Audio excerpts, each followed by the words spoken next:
কৃষিক্ষেত্রে পরিবেশ বান্ধব ও টেকসই পদ্ধতির প্রসারে দুর্গাপুরের সৃজনী প্রেক্ষাগৃহে একটি বিশেষ প্রাকৃতিক কৃষি কর্মশালার আয়োজন করল কৃষি দফতর। জেলার বিভিন্ন প্রান্তের কৃষকদের উপস্থিতিতে এই অনুষ্ঠানে রাসায়নিক সারের ক্ষতিকর প্রভাব এড়িয়ে কেঁচো সার ও জৈব উপাদানের মাধ্যমে মাটির উর্বরতা বাড়ানোর কৌশল শেখানো হয়। পাশাপাশি চাষের খরচ কমাতে সৌরশক্তি চালিত পাম্পের ব্যবহারের উপর জোর দেন বিশেষজ্ঞরা। কর্মশালায় উপস্থিত ছিলেন বিধায়ক চন্দ্রশেখর বন্দ্যোপাধ্যায়, লক্ষণ ঘুরুই, জিতেন্দ্র তিওয়ারি, অরিজিৎ রায় এবং জেলা শাসক পুনাম্বালাম এস সহ বিশিষ্ট আধিকারিকরা। জেলা শাসক জানান, এই আধুনিক ও প্রাকৃতিক প্রযুক্তি ভবিষ্যতে কৃষি ব্যবস্থায় নতুন দিগন্ত উন্মোচন করবে। দুর্গাপুর সাব ডিভিশন বরণ করে নেব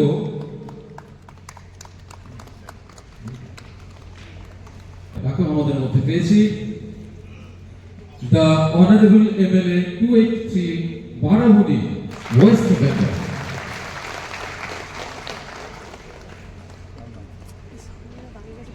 আচার্য কর্মশালা অন ন্যাচুরাল ফার্মিং,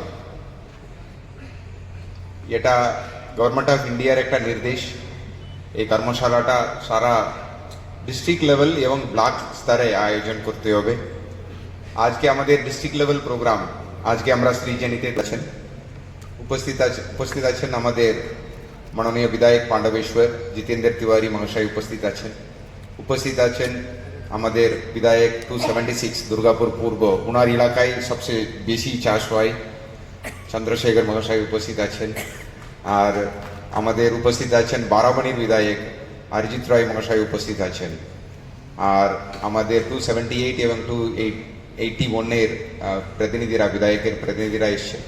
আর আমাদের দপ্তর, এগ্রিকালচার দপ্তরের ডিডিএ, অ্যাডমিন আর ফিশারিজ এবং আমাদের হর্টিকালচার, ওই দপ্তরগুলোর ডিস্ট্রিক্ট অফিসাররা উপস্থিত আছেন।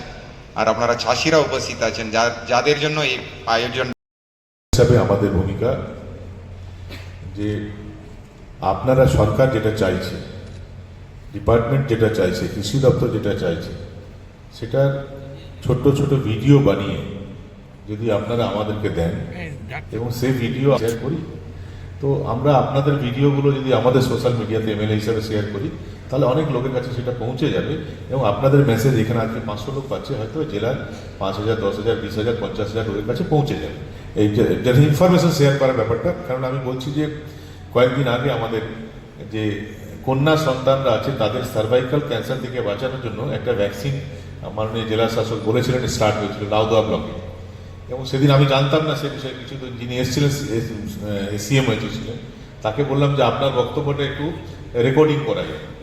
তার বক্তব্য উনি রেকর্ডিং করার অনুমতি দিলেন এবং আমরা সোশ্যাল মিডিয়াতে আমার পেজ থেকে সেটাকে শেয়ার করলাম। এবং পরবর্তী ক্ষেত্রে যেখানে যেখানে আমি গেছি, আমিও মানে যাওয়ার পর তো ভুলে যাই, এখন মঞ্চে কে কী বললেন না বললেন পরবর্তী ক্ষেত্রে আর মাথায় থাকে না, কিন্তু ওই সোশ্যাল মিডিয়া থাকলে আবার বুঝে নেওয়া যায় কী বলতে চেয়েছিলেন। এবং তারপর থেকে আমি যেখানে বিভিন্ন অনুষ্ঠানে গেছি, হরিনাম সংকীর্তন, অন্যান্য জায়গায় যেখানে গেছি, কন্যাদেরকে দেখতে পেলে আমি বলেছি যে এই ভ্যাকসিনটা নিতে হবে, 14 থেকে 15-এর মধ্যে নিতে হবে, নিলে তোমার এই ক্যান্সার হবে না, বিয়ের পর যে সার্ভাইকাল ক্যান্সার হয়ে যায় সেটা থেকে বাঁচানো যাবে।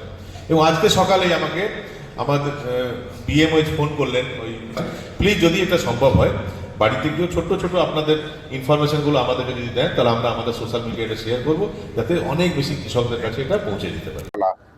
এই প্রোগ্রামটা আজকে থেকে শুরু হয়েছে। আমাদের আজকে জেলা প্রোগ্রামটা হচ্ছে 12 তারিখ। আমরা এই জেলা প্রোগ্রামটা আমাদের সৃজনীতে আজকে আমরা করছি।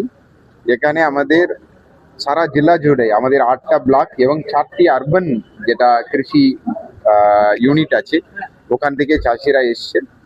আমাদের টেকনিক্যাল সেশনের জন্য আমাদের আধিকারিকরা এখানে আছেন। ওনারা যে ন্যাচারাল ফার্মিং নিয়ে আজকে ওনাদেরকে কর্মশালাতে আলোচনা হবে, ওনাদের থেকেও সাজেশনগুলো তোলা হবে। আরও আমাদের যেগুলো সরকারি প্রকল্পগুলো আছে ওটা নিয়ে ওনাদেরকে আজকে জানানো হবে। মূলত এটা ওয়ার্কশপ টাইপ, এটা আমরা বলার আর ওদের থেকে শোনার, এটা আজকে চলবে। এই বিধায়কগুলো যে জলাধার তৈরি করার জন্য দেখুন, আমাদের ওয়াটার সোর্স নিয়ে আমাদের WRADD ডিপার্টমেন্টের প্রতি বছর আমাদের স্কিমগুলো চলে। আমরা এই বছরেও আমরা মাননীয় বিধায়কগণ এবং আমরা চাষিদের থেকে আমরা ইনপুটটা নেব কোথায় কোথায় আমরা করতে হবে। যেমন আমরা ছোট ওয়াটার ডিটেনশন স্ট্রাকচার করি অথবা পুকুর করি, পুকুরকে সংস্কার করি, এগুলো কাজ মানে WRADD থেকে আমাদের আর ওয়াটারশেড থেকে, ওয়াটারশেড যেটা প্রোগ্রাম আছে ওটা থেকে এটা সম্ভব আছে। এটা আমরা আজকেও এটা বলেছি মাননীয় বিধায়কগণকে আর চাষিদেরকেও বলেছি, যেখানে যেখানে এই ধরনের চাহিদা আছে আর যেখানে এটা ফিজিবল আছে, জমি আছে, এটা আমরা করতে পারবো, ওখানে আমরা স্কিমগুলো নিয়ে প্রায়োরিটি বেসিসে এই বছর পাঠাবো আমরা।